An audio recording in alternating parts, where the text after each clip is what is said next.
Oh, nice. You're from Calgary, huh? Yeah. So you're a senior at the University of Calgary with three internships at mid-sized companies and startups. Pretty impressive. You already did a lot of internships, so did 200 questions. Nice. How were your internships so far? Did you feel like you learned a lot? Yeah, they were pretty fun. I got a lot of experience shipping features kind of from like start to finish, Mm, which is really nice. nice. How are you feeling with the job hunt now that you're about to graduate? I've started applying and I have a couple behavioral interviews coming up, but nothing solid yet. Nice. What's your goals? Where do you want to work? Um, I kind of want to try and get big tech and kind of see what it's like. Hmm. So yeah, Okay, so like Facebook, Amazon, Apple, Netflix, Google type companies, Microsoft. yeah, Have you applied to those companies already? I have, but I haven't gotten a reach out yet. I see. So, Nice. What about for internships and stuff? Have you applied to those companies before? um, I did, but I also didn't get a reach out for an OA.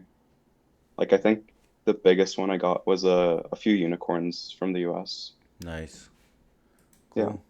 All right, good luck with trying to get in. Let me know if you have any thoughts on how, or if you have any questions on how to land those interviews. I mean, I don't know if I really have an idea. You kind of just have to apply and see where it gets. But I don't know. Maybe looking at your resume or something. If you don't get any hitbacks, you might be able to pull something together or improve on it. sounds good. Thanks. Cool. I sent you a link to the Yep. coder pad. How are you at LeetCode, by the way? I think I'm getting a lot better. Nice. It kind of like started clicking more once I got to like 150, 180-ish. Yeah. Yeah. No, you really have to do that many questions. Yeah.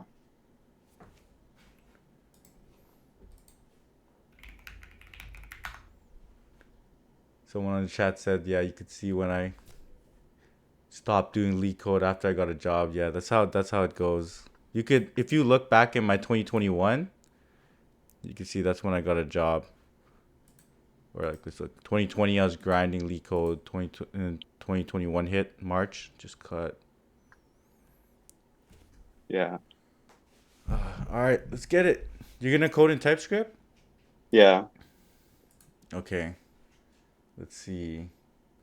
What can I? How can I test you today? So how are you with the different concepts? How are you with arrays? Um, I think I'm pretty confident. Yeah. I struggle a bit with DP. Um, but yeah, Okay. What about um? Yeah, trees and I'm pretty confident with trees, I think. okay, cool. All right. I'm gonna start off with the first question. We're gonna try to work. Wait, I'm just curious because I'm also from Calgary. Went to U of C. How's everything in Calgary these days? It's pretty fun. I feel like the city's grown a lot in the past like 5 years. Yeah. But yeah, it's Like, been what's fun. fun? Where do you do? What do you do for fun? There's a lot more restaurants and like Nice. Stampede's always fun. Yeah. So yeah, Yeah. I'm always there for Stampede. nice. All right. Let's get into the first question. We're gonna try to work through 1 to 2 questions. Each question is gonna be 20 to 25 minutes. Um, yeah. Let's get some working code going. Sounds good. So this is the first question. Oh shoot. This is not how you create comments in It's TypeScript. yeah, All right. So we're going to be given an array with n objects colored red, white, and blue. We need to sort them and in place so that the objects of the same color are next to each other in the order red, white, and blue. So we're essentially just given an integer array of numbers of 0, 1, and 2 and just sort it so the zeros come first, then all the ones, then all the twos. sounds good. So here, like, I guess my first approach would probably just be to like just like use the built-in sort function. But since we can't do that here, um, What would be the time There's a complexity of that? it's n log n worst case What because it does algorithm does it a run under the hood? I believe it's a quick sort. It's either quick sort or merge sort. Let's see. Okay, yeah. I don't want you to use the built-in. Yeah. So approach two. Um, so the quick sort worst time complexity is worse than the merge sorts, if I remember correctly. So that's the one I'm gonna pick here. That's cool. And yeah, I guess it's not really much overhead in terms of the implementation details. So you're So gonna implement a merge sort. yeah. Could you think of any other solutions, or what would be the time complexity for that? Um, it'll still be n log n. I guess another one we could do since we know the exact, I guess, buckets that we're going to organize into is a bucket sort.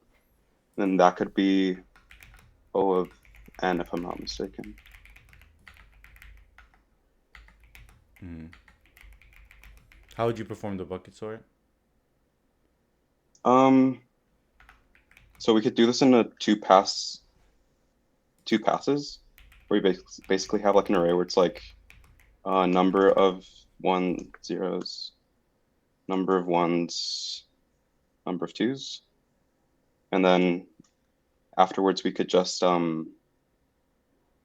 write it back, like write it in place back into the array, which would be like O of n space 2, which is, I think there might be a way of doing it in O of 1, or like with less space, but So yeah. what's a time complexity in approach three? This would be O of n still, because we're doing one pass to find the number of zeros, ones, Yep. twos, and then another one to actually write it. Yeah, Yep. Yep. How cool. could we save on space? Um,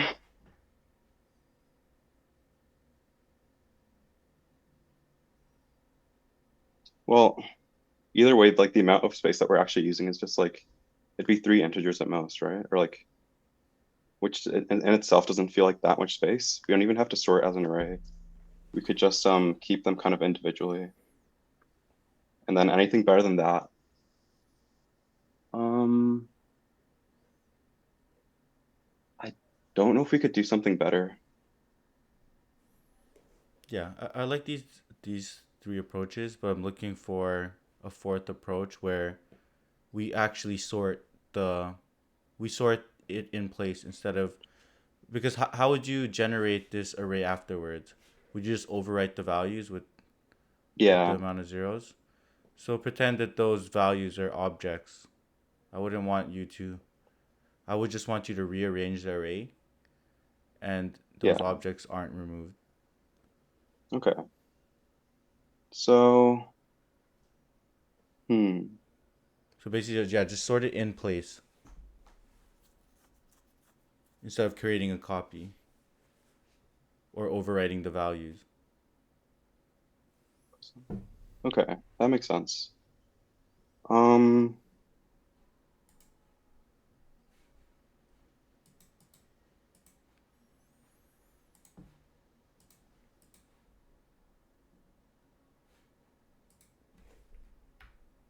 and would you want it to be done in one pass through? Ideally,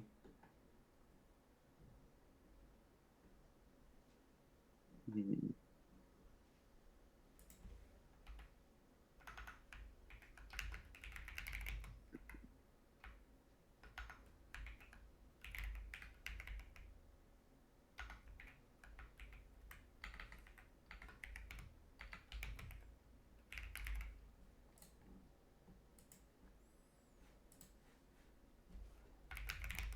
So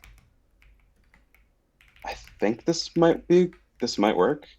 Where like, let's say we have like this array, mm-hmm. we can like count the number of zeros, number like greater than 0 seen. Oh, sorry.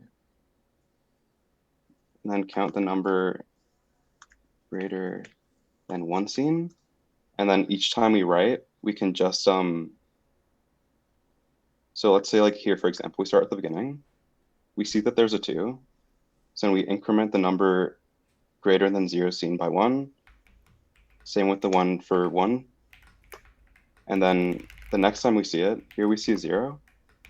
So then we know that we just have to shift by 1 to the left.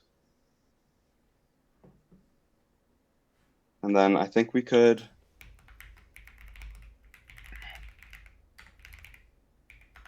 potentially switch these back, like have them switch there, and then this would continue possibly. So then for the next two, but then I don't know how we bubble it up all the way up to the top, because we this approach is kind of like almost like a bubble sort.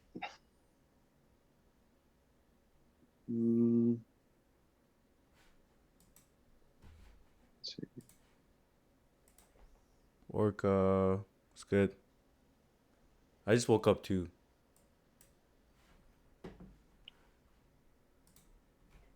Oh wait, actually, will this work? So we have 2, 0, 2. If it's a 2, then we could just write it there. Then the next time we see a 1, well, here we'd have to increment it. So here'd be like 2 now. It's 2 for both of them. So now here we see the 1. And then we see that we've seen 2 numbers that are greater than it so far. So we can write it to the second index behind it. So then it'd be 0, 1, 2, 2. And then for the next one we see, oh, and then this should be also for the 0.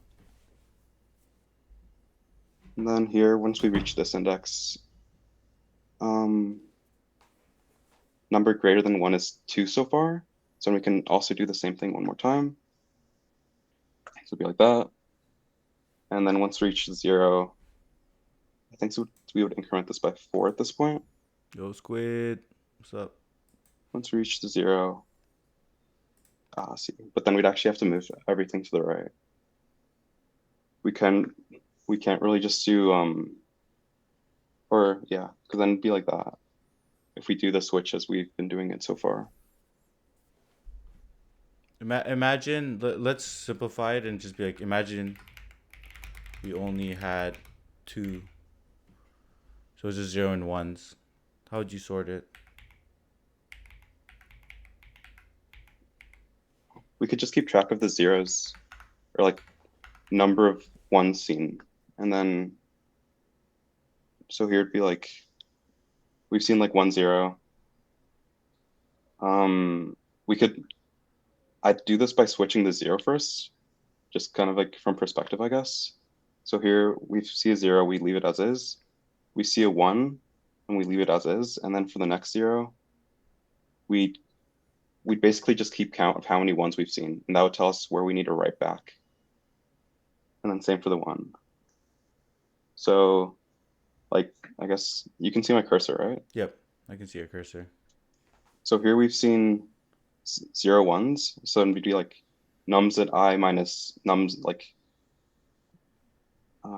at I minus like 1s seen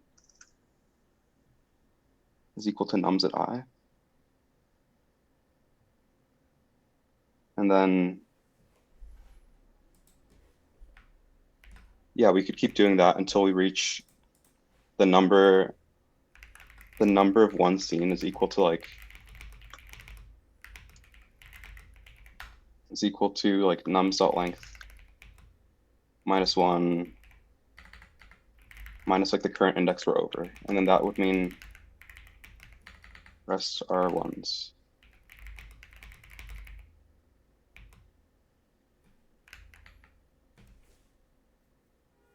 That's kind of how I would do it, but so numbers seen. So we're gonna keep track of the number of 1s seen. Yeah. So here it'd be like 0. Yeah. Here we've seen 1. So then here it'd be nums at, this is index 2. Nums at 2 minus 1 is equal to nums at 2. And then be like that. And then we just keep going. And then this way we'd keep writing it. And then at the end, we'd actually have to append them all. But this is kind of similar to the first approaches seen here, where it's like, technically it's more of a, it's not really a switch, but it's more so just kind of like an overriding it.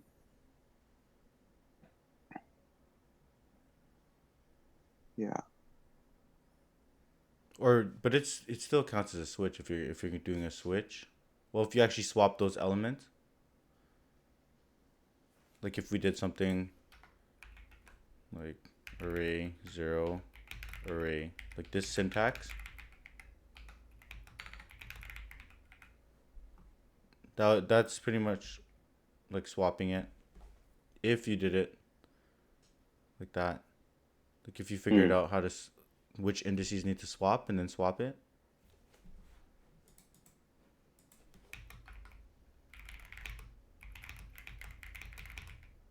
Yeah. Um,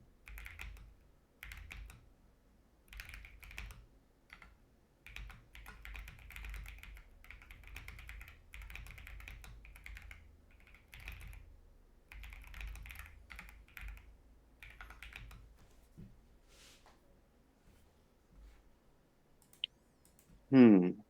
One MX, what's up?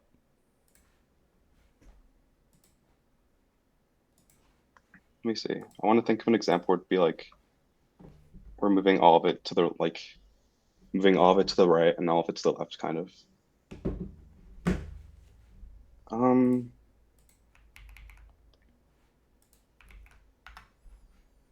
oh, wait, does that work? Um, kind of, it'd kind of be like this approach, but here we were kind of storing it as like the number of one scene and then writing it directly. Yo, was I'm good. curious if we could just like do a swap like this, like kind of like how Oh, you showed, you're from Cali? um, like that. So then we'd essentially be switching them all one by one.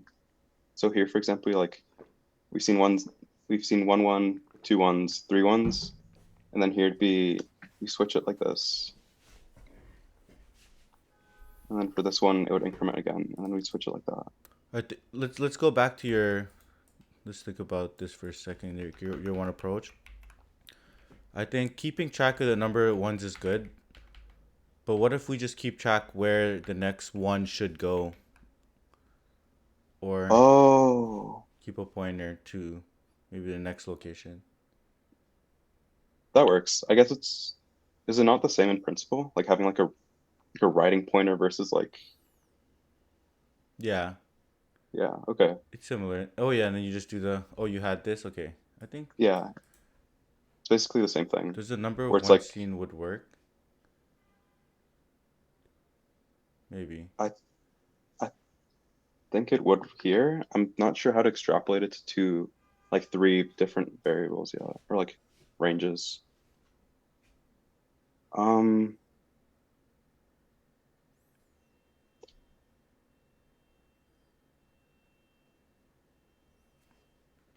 would it be like a writing pointer for all the other 2 ones, I guess?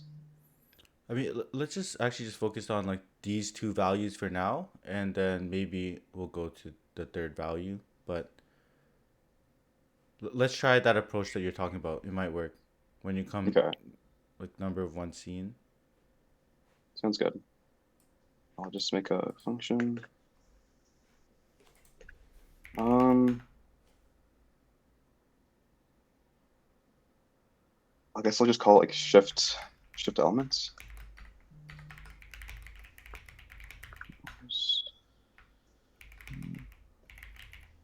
And then I'll return void. Cool.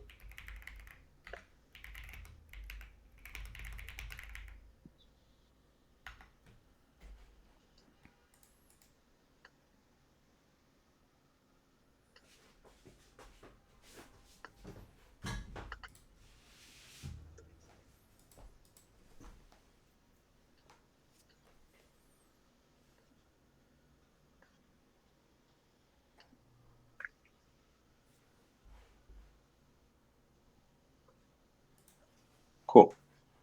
So I'll do the Chat, that would work, but I asked him to just, I don't want him overwriting values. I want him to rearrange the array so that's in sorted order. And I want him to do it in ov1 space, ov_n time. It's very specific, but I want to see how he can work with pointers.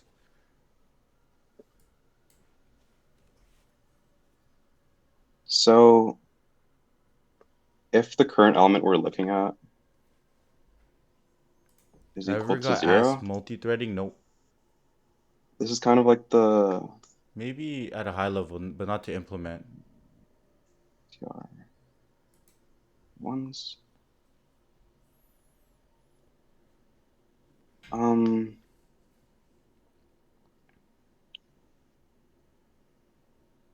Actually, I'll just do one count, ones count. I feel like it's more obvious for me. This is still fine. So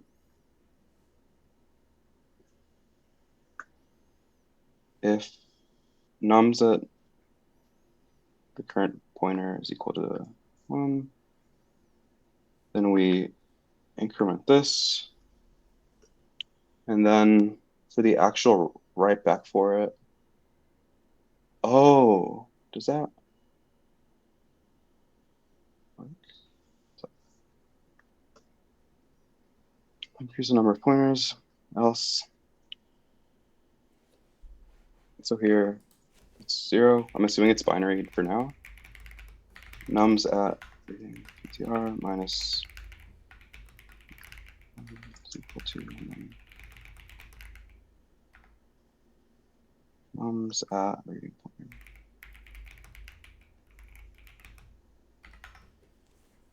So then this would shift it all to the right or all to the left for the zeros. And then originally I was going to write back all the ones afterwards once we have the final count. But to actually make it switch, I think we could do this where we temp is equal to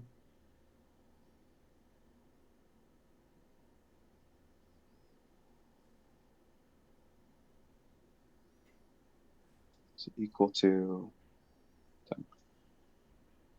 So what this would look like, it'd be like we have 1, this shifts here, and then this is equal to 1 for the next one. So the count of number of ones is still 1. So then this would then do we store 1, and then we copy it over 1. Move on to the next one. This is a 1, so we just increment it. So to move forward, so we're at 2. It would find 0, and then it'd be like, okay, switch this one with the 1 behind it. Let me change this one here, and then that works. I want to try one more time where it's like worst case where we have to do the most number of swaps, probably. Even like I could that balanced. So we see 1, we increment it, we increment it. We've seen 3 ones, so we move it forward. So it'd be 1, 0, 1, 1, 0, 1. Cool. We move to the next one. We're at this index, then we copy it over. Copy this here, move this here. Move to the next one. 1, 2, 3. It looks like it works here.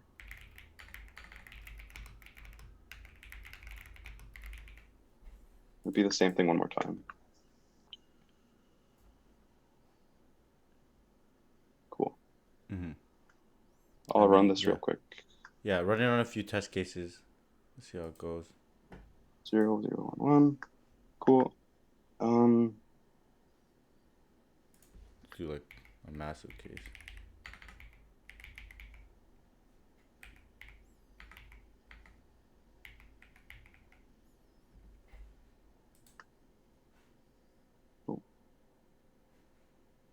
Yeah. Yeah. So how would you extend this to 3? Yeah, so here the reason this works is because we know exactly how many numbers we're shifting by, because we know we keep track of the number of ones we've seen. I think we could do just extend this by also having count of the number of twos, so that once we actually find a value of 1, we can shift it by the number of twos that we've seen. So twos equal to 0. Cool. So then I guess I could just change this around a bit. If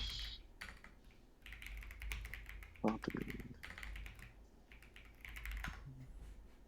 if we see a 2, then we can just increment it. Also, if we see a 1, we can increment it, and then also we need to write. Change the else if. Cool. And then would be nums at. So it'd be this very similar logic to this. So it'd be number of twos seen. Number of twos seen is equal to the one we're currently viewing. And then for this part, instead of being just a number of ones, it'd be number of ones and the number of twos.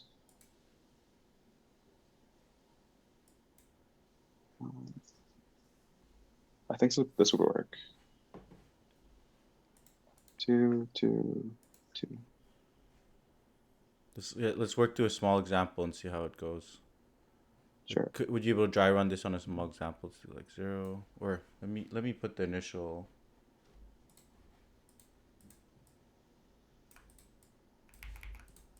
Let's work through this example. So here I'll just twos, ones. So we start at this index, we increment this by 1, we see a 0, and then we do nums at. This would switch it to 0, comma 2. 2, yeah. And then we'd move on to the next one, which is also 2. And then we would just increment this 2. Then we find the first one, increment it here, and then we do the right. So and this would be nums at this minus 2, which is this index. So when these two switch, then we move on to this index. Oh, yeah. So this would switch here and then here, and it would increment it. So now this is 2. And then for this part, I see. This would write it here, but it would switch it with this value. Yeah, which is wrong. Mm,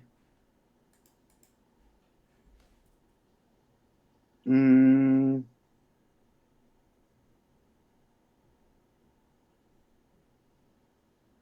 you want it to go in one pass through, right? Yep. Um,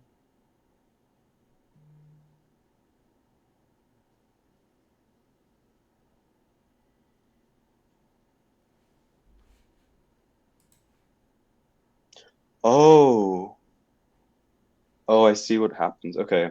So we have to do it so that it's like the first 0 mentioned, this first 1 mentioned, and the first 2 mentioned. So here, instead of arbitrarily going back by the number of elements that we've seen before, we need to switch it with the last one that's like greater than. So for example, for 0, we'd switch it with either 1 or a 2 if we don't have a 1 seen.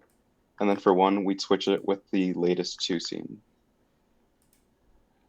If that makes sense. We say it again.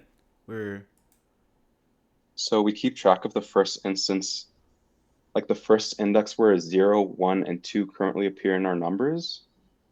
And then we can switch it with that one depending on which number we're currently iterating over. I think that's the cleaner approach.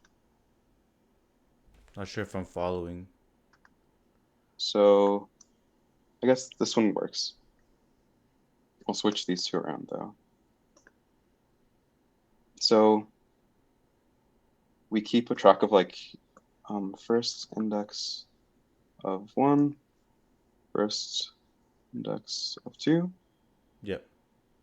So in here we see 1, and then we see that both of these are undefined, or like -1, whatever we want our arbitrary value to be. Mm-hmm. We find the 1 or the 0, and then we say like, okay, this needs to go behind all of the 1s. We can set this to the first index of the 1 currently seen, and then we have to move this somewhere as well. So then this can move up to where we're currently at. And then for the next one, so it'd be like, this moves here, and this moves here. We keep going.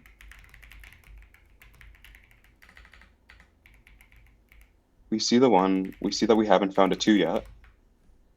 So then we keep going. We see the 2, and that's fine, because we don't know if we reach, oh, sorry. One advice would be instead of highlighting, you could just like use a caret to show where your pointers are at. So if you have like multiple pointers, just so it doesn't disappear when you stop highlighting. So first index of 1, second index of 2. So then this would go here, and then we'd keep going, and then this would be here. So then I guess this will be like the current like reading pointer, I guess. So here we see 2. We know it's not a problem because it's the greatest value. Wait, We keep let's say going. the first index of 1 is like 1. The first Hmm. index of 2 is just 2. And then we'll Yeah. say we'll add like another pointer, which is kind of or maybe we could add it over here, where our pointer is going. So if we're going scanning Okay. from left to right, can you show me how this algorithm is gonna work? Yeah. So here we see that it's 0. We see that there's no first index of 1 defined, and there's no first index of 2 defined. So that means that there's no 1 or 2 before this that we've seen. So in Sure. other words, we don't have to switch it. Okay.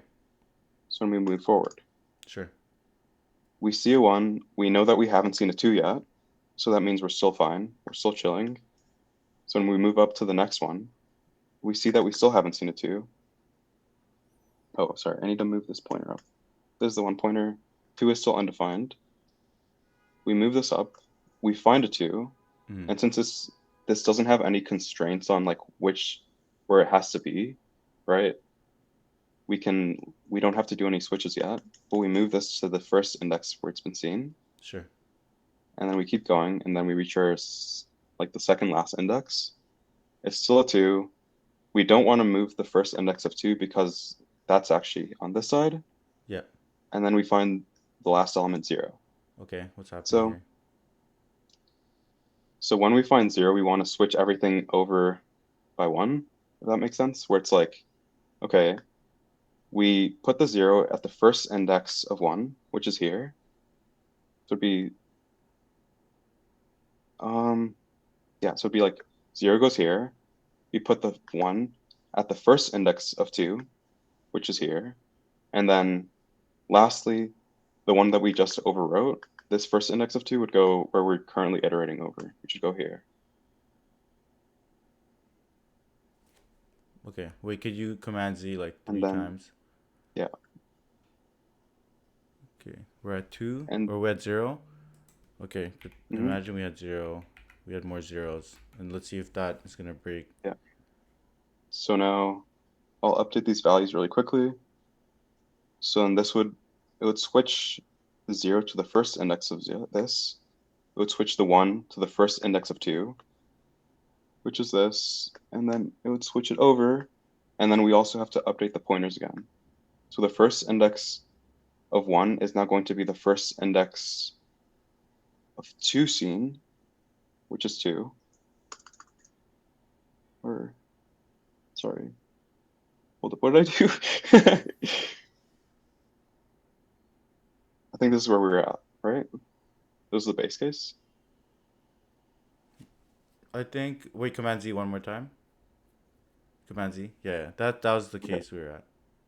Okay. So the first index of one is going to be, oh, um, can we do that? I think the first index of two, I think I'm not sure if we can just increment it. Uh,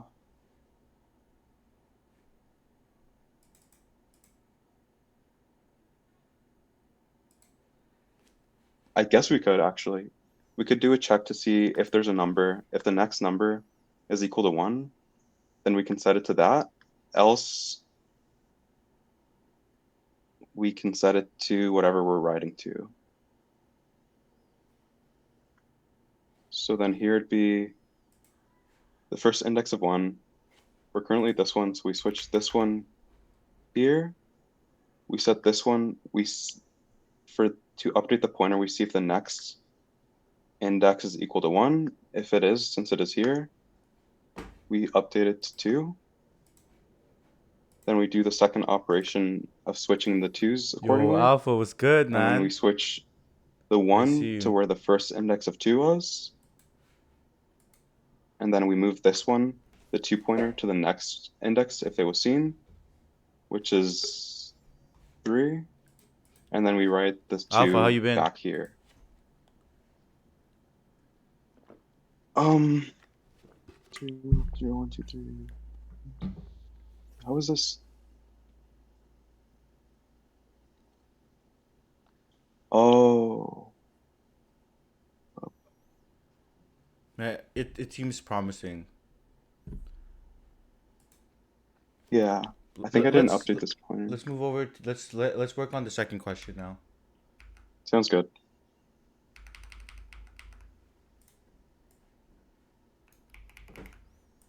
So okay, I'm gonna just comment this out.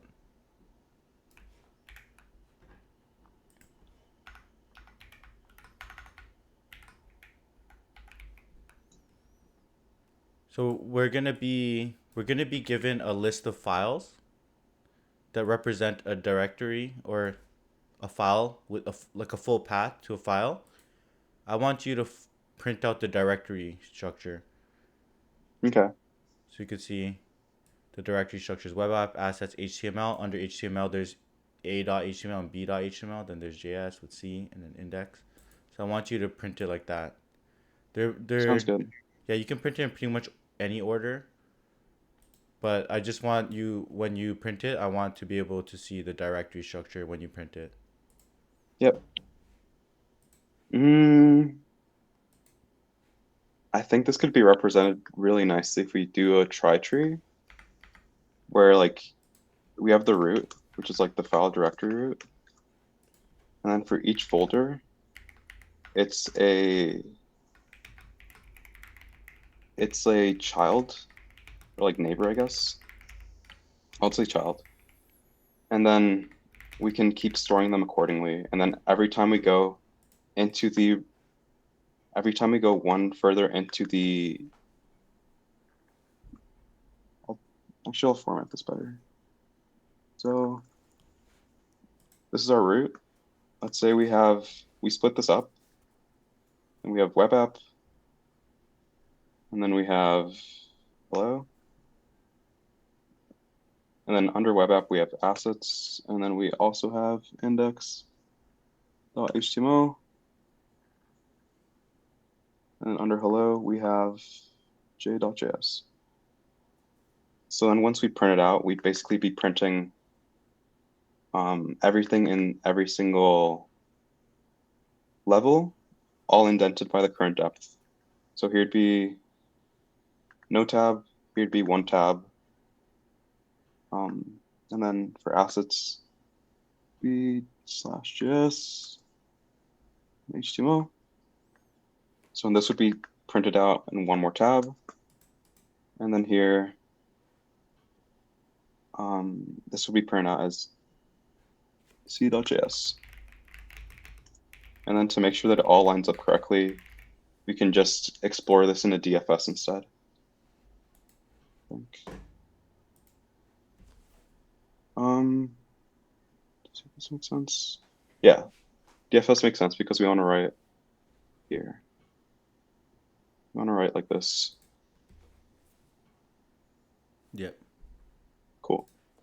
Does that kind of sound like a Yeah. Seems promising. Go ahead and implement. sweet function? I'll split it up into two functions. Build by tree given a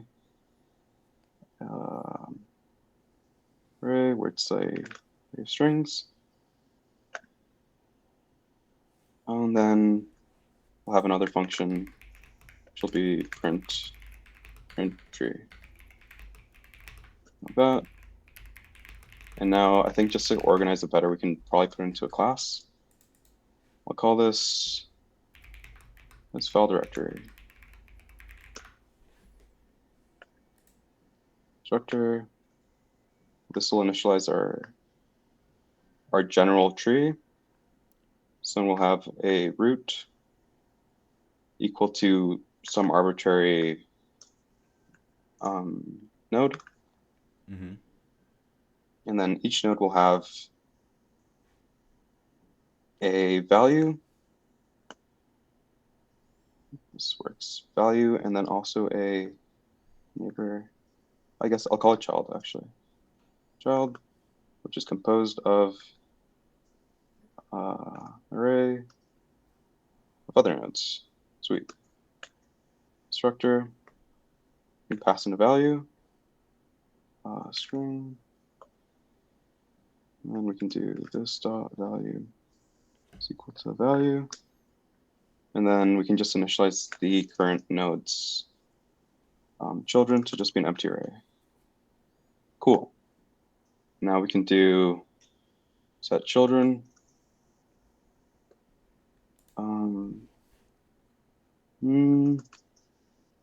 When we recurse through this, I guess it makes more sense to do add children. Add children, and then we'll have child, the string, or what are add node? That should be add node. The child, that's a node, and we do this dot child dot push child. Cool. Now for when we first construct it, this will be our fd file directory of type node, and now we have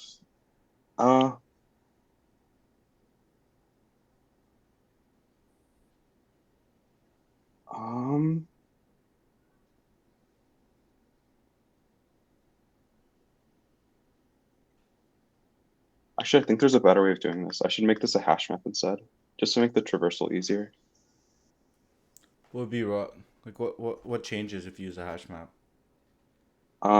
It means that when we do like, so let's say once it's actually built, for example, we build web assets HTML, we build all this.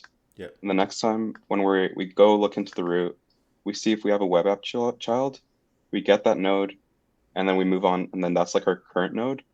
And then we do the same thing for assets.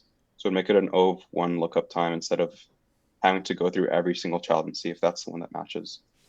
Okay. Makes sense. So I guess string to child is a map of type.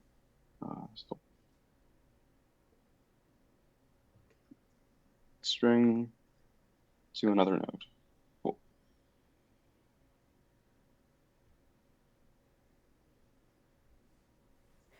Just initialize it as a new map. Oh, yeah, there we go. Cool. And now when we add the node, just do this dot string to child dot set new child dot value new child. Cool. Okay, cool. So now for the actual file directory, we can do this dot file directory is equal to unode, and I'll just set an arbitrary value just for now. Oh, sorry, that has to be a string. I'll call it something else. Call it root. Cool. So now, when we actually do build tree, given an array strings, we do the following. So we'd want to split it into, for each file, we'd want to split it up into like an array split by the number of dashes that we have. So then we can do iterative. Yo, Chad, I'm getting hit with the craziest deadline right array now. list.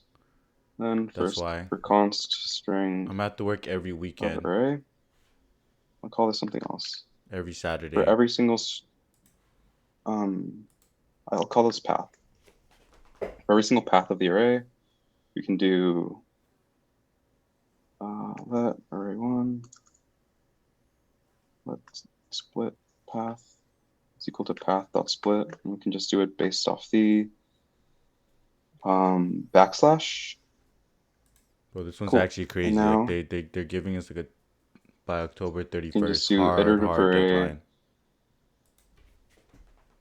dot push the path. Cool. I think we could have done this in place too, but this kind of splits it up easier. So now we have an array where it's like,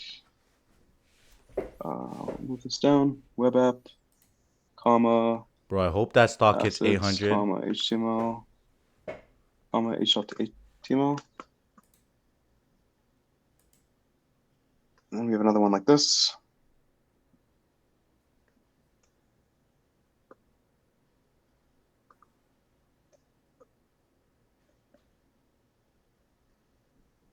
Cool. So now we'd want to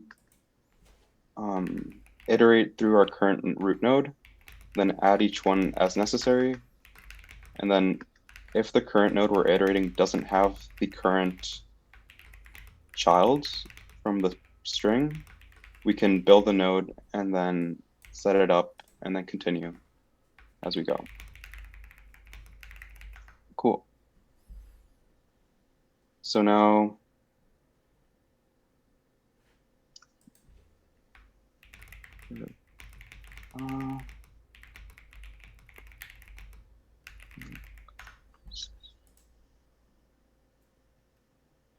path of iterative array.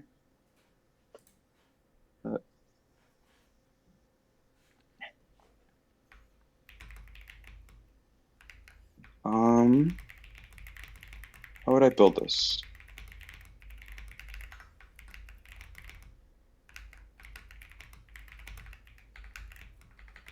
Okay, yeah, I'd do this.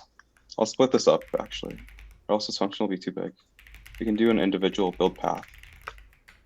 And then here will just be another string of strings path. And then this will be lawyers. Cool.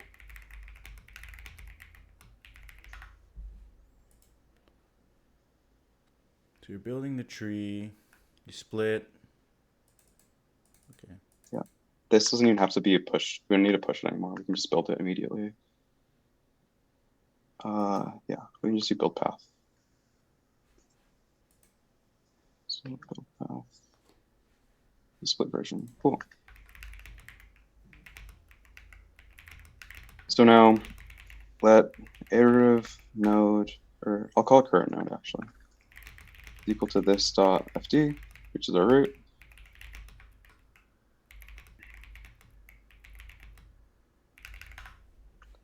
For let I equal 0, less than path at length. Shit, there's a bug out of my house.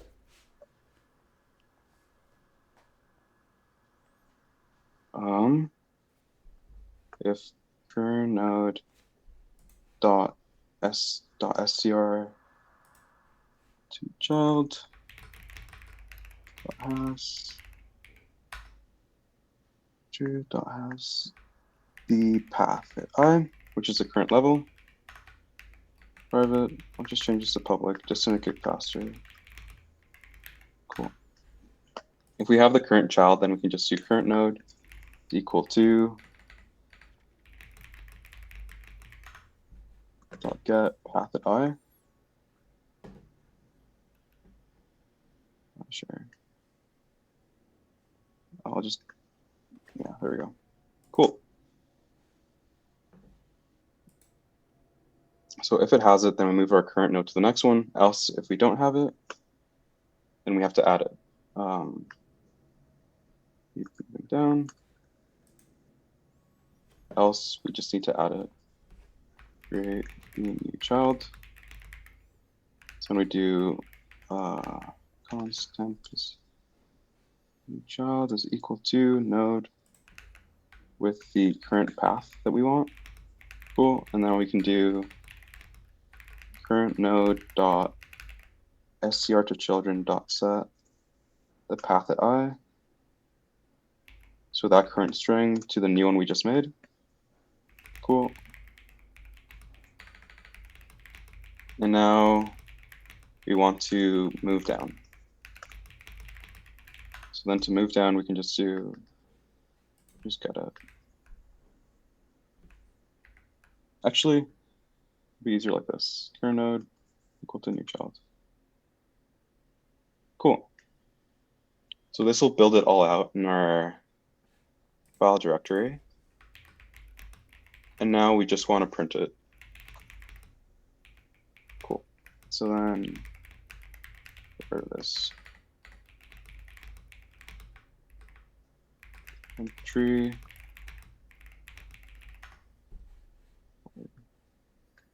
Cool. So now to print this, we want to do a DFS where we just indent, we console.log each value that we're at, padded by the current depth that we're in.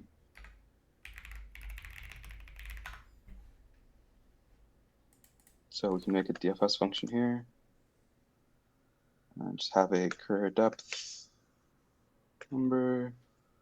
This won't return anything.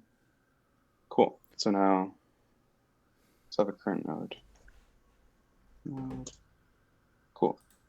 If current node is equal to Here, let me drop down the volume on this guy. But yeah, what I'll say alpha right now is, then we just return. I don't know, like the bar for doing good. I mean, let's talk about this after this guy. Like, I don't have someone after this. I think there's a nicer way to do this, but this works for now. Go to this. For depth.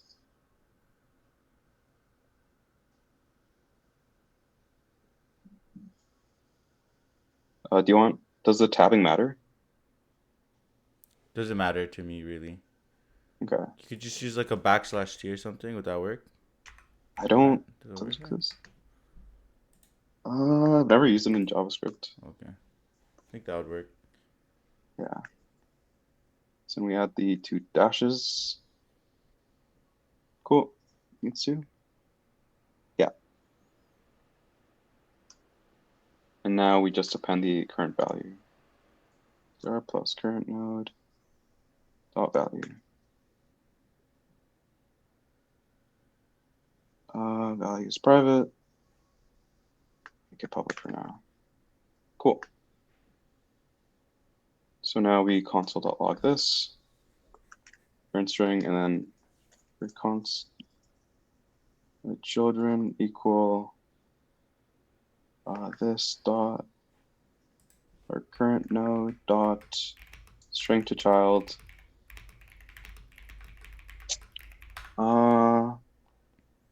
So here we just want to get all the values pretty much. I think it's dot get. Or no, actually there's a better way of doing this. For const. All right, wait, one sec. Let children map equal to current node get. Sweet. For const key comma value of children map. We can do DFS over the child and her depth +1. And then lastly, we just need to actually call this function. So when we do this dot file directory, so this would print this would include the dot root. So then we can just do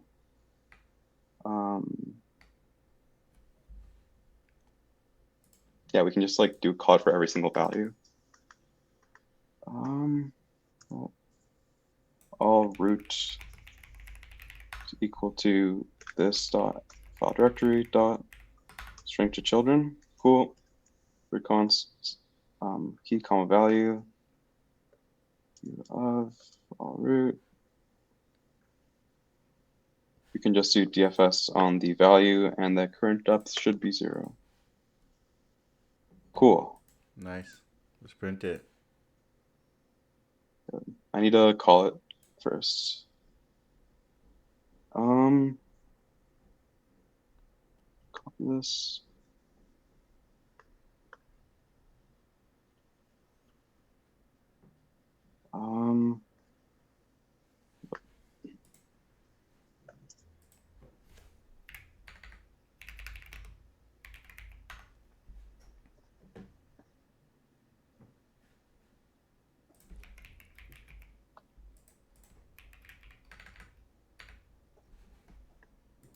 Yo, Liam, what's up? Input.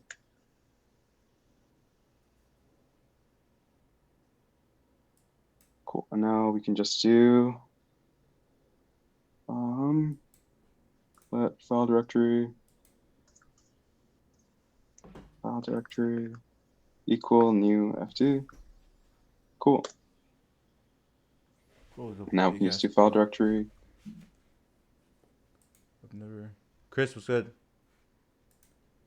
Never really used types outside of React, so this looks so fun. Now we just want to do build tree. The input. I think we're pretty much at time, but I think like the code overall looks good. Let's get back into feedback session. Sounds good. How do you think you did? How was that first question? The first question stumped me. Yeah, I think I overcomplicated the approach at the beginning. And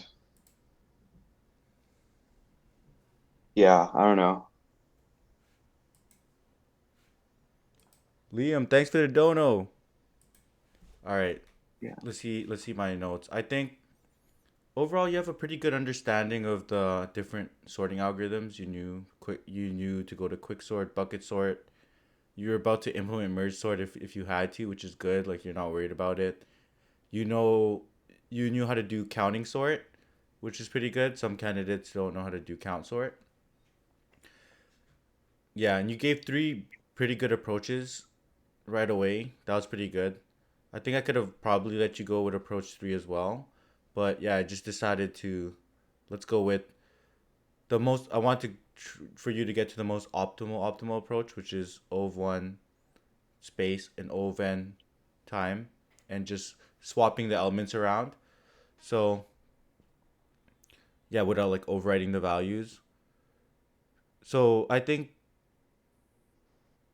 your approach made sense of just counting the numbers in ones and twos, but the cleanest approach would just be keeping track of where to place the next 0 and where to place the next 2 with just a direct pointer. So it's like a 3-pointer approach. So if you come up to, could you see my cursor? Yep. So 10, 2, 0, 1, 0, 1, right? I would have a pointer for where my next 1 should go, or my next 0 should go, and then my next 2 should go, right? And essentially, I pretty much just iterate from left to right. And if I see a 0, I throw it to the back in increment. If I see a 2, I throw it to the front and then decrement. So if I see 2, I just swap 2, 1, right? Then I Oh, see 0. Okay, I swap 0, 1, right? I just keep moving. And the next 0 is supposed to be here. I see 0. I swap 0, 1. So I think that's why I was trying to guide you towards, oh, what, instead of just keeping track of the number of ones and twos we've seen, because then we have to do some math, like it complicates things. Why not hmm just keep a pointer of where the next 0 should go and where the next 2 should go? And when you see a 0, throw it to that pointer. When you see a 2, throw it to that pointer. Instead of having that to do makes that sense. extra math step that could have complicated things, right? I have a question. Sure. Would this approach break down if you wanted to do four though, like 0, 1, 2, 3? Because then right now we're kind of riding to the beginning of the list and the end of the list, and then one is kind of converging to the middle, right? Yeah, maybe it would break down with 4. I wouldn't know how to do it with 4. I'd have to think about it, but every solution would have to change quite a bit if you added a 4. Like I think your solution would have had to change as well if you added Yeah. 4 different values. But the Gotcha. counting sort is good. But the one of like counting the number of indices of, or the first index of 1, 2, and 3. But yeah, I think overall, with this code, you can do the swap in one line as well. This is like sort of a nit, but you could, instead of creating a temp variable, you could actually just write it out like this in one line. Hmm. Does that work in? Let's see. Does that? I know it works in Python. I think it works in Yeah, JavaScript as well. I'm not sure. If you do something like this,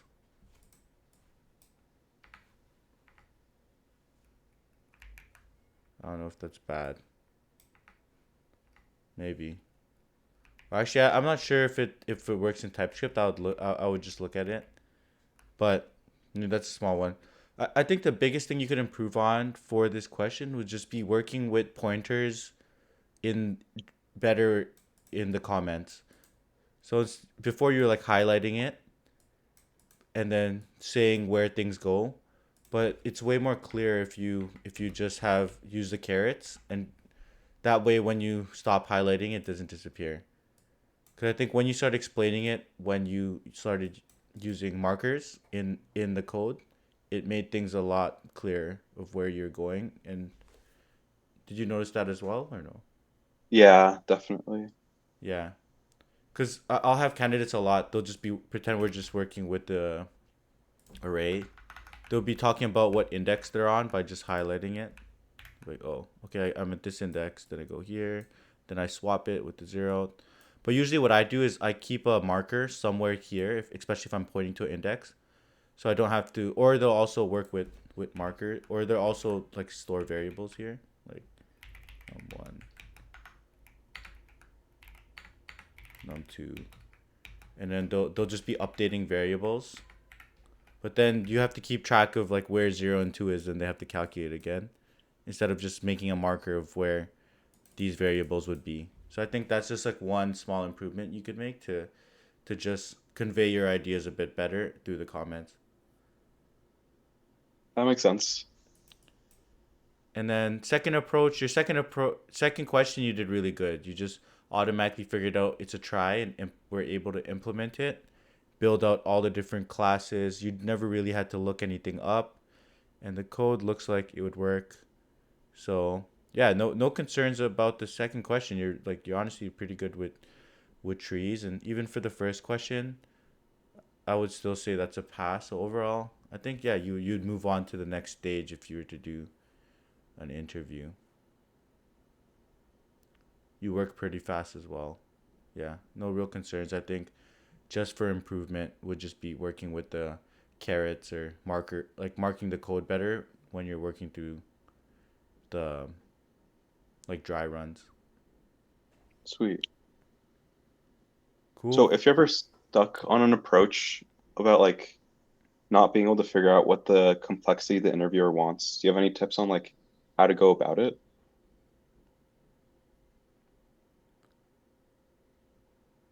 Like, Or yeah, would you straight up ask them for like a hint, or how would you go about it, I guess. I would say, like, I would say, like for this question, a lot of candidates were go to thinking of using pointers to do swaps a lot. So I think when you start, I think a lot of interviewers they already done a lot of leak code. So the more leak code you like now, you would probably go to thinking of pointers. You would probably get to this type of solution the next time around, if that makes sense. Yeah. I think yeah, like the way I was seeing it, the way I was thinking is that you never really work. You haven't done too many array questions where you're swapping elements or doing an in place sort like that. That's why I wasn't thinking you weren't thinking of using the pointers to swap them. That's what I was wondering. Yeah. Or like your approach was a bit convoluted too. Is like I just never seen it, but like it was neat because you're able to figure it out. But you had to do that extra bit of math where you're tracking one scene and then minusing it from the index.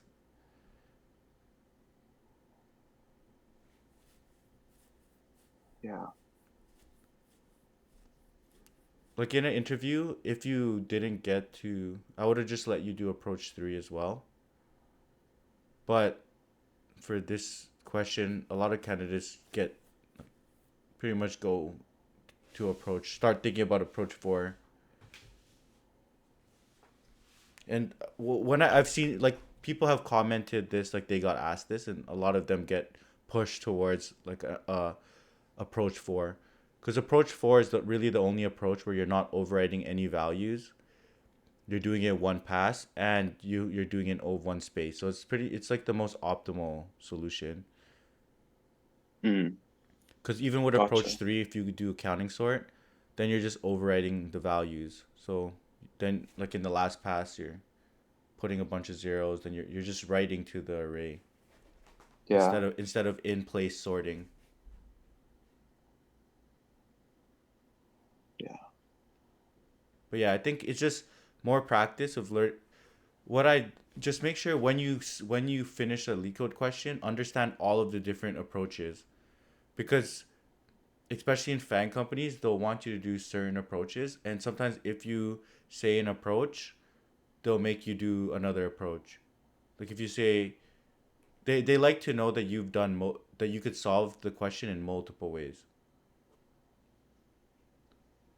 So even Gotcha. every time I do a question, I need, for example, at one fan company that I was interviewing at, they're obsessed with ov1 space. So basic calculator, right? It's a question. Hmm. You could do basic calculator with ov and space. Then there's just this weird way to get it ov1 space, but they really force you to do it for some reason, which I don't agree with. It's annoying, but I mean that's just how it goes sometimes. I think yeah, Yeah. but cool. Any other questions? I think, oh, I have a question. Yeah. So for fan companies, like, is it largely like you get the OA like guaranteed almost if your resume is good, at least for the first screening? Or what's your experience been? Do company my experience is only Amazon really gives you a online assessment. Hmm. So Google, Meta, all those other ones, if they like your resume, they're gonna hit you with the phone screen first. And phone screen is an in person or over the phone, 1 to 2 leak code questions, just the initial technical interview. And yeah, they don't give that to everyone because yeah, it's like a live coding interview, so it's not scalable to just give it to everyone. So they'll just give it to candidates that they think will or that they want to eventually hire. Gotcha. Cool. Yeah. Well, let me think about that first question you said. So your question was, how do I get myself unstuck if the interviewer wants a very specific approach? Yeah. So how did that feel on your side when I was asking you for this approach? Um, I wanted to ask for a hint, but I feel like I don't know. I've gotten like different responses from interviewers. Like some are really willing to give a hint immediately. Others want to like see you think through it. And then yeah. So I wasn't sure if I should just like code up approach three and just kind of hope for the best, I guess, at least have a working solution, or keep trying to find out how to do the problem. Yeah. Well, the good thing with you is you listed out all the approaches. So if you listed out approach three and you say, yeah, this time and space, and then you're clarifying with me, should I go with approach three? Other candidates don't do that. That's what I'm saying. Your approach is really good. You listed out multiple approaches, and we decided to go on approach four instead of just going in and typing or not really listing out too many approaches. I think your approach of just listing out all the different ones and then asking me before we start even doing anything if we should go with that approach. And I said no, I'm looking for approach four, which is one pass or one space. And I think you were making progress, right? Your solution, it actually might have worked with the counting the zeros and counting the ones and twos and doing the math is like counting the where the first one is and the second or the first two as well, and then doing all those swaps. It still would work. You're making a lot of progress, but it's just simpler if you just send it like if you just track where where the next zero should go and where the next two should go and look at the 3 pointer solution. I tried to give a hint a little bit at it, but yeah, maybe I could have pulled a little bit more. And I wouldn't really have docked you if I gave you that hint because you're already making your way towards that. Gotcha. Cool. But yeah, cool. All right, thanks for Thanks taking the so time out. much. All right, Yeah, good luck. you too. See Bye-bye. ya.